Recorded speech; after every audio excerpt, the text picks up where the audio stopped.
నేను పోనమ్మా. బ్రేక్ఫాస్ట్కి ముందు దొడ్డి పోరా. నేను పోను.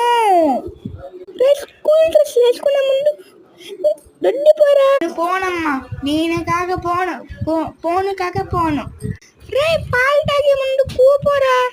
అమ్మా నేను పోనమ్మా. నేను పోను, అస్సలు పోను. స్కూల్కి పోరా. అమ్మా కడుపులో ఏదో తిప్పుతుంది. నేనే రజాన్ని. వెంటనే ఒక లెమన్ జ్యూస్ తెచ్చి నాకు తాపించండి. ఎందుకు? ఎందుకంటే నేను చచ్చిపోయే ముందు నేను కూవస్తూ ఉండేది. అప్పుడు మా అమ్మ చెప్పేది లెమన్ జ్యూస్ తాగురా, అడుగు చచ్చిపోరాని. కానీ నేను తాగలే కాబట్టి ఇప్పుడు తాగబోతున్నా. ఓకే తాక్కో.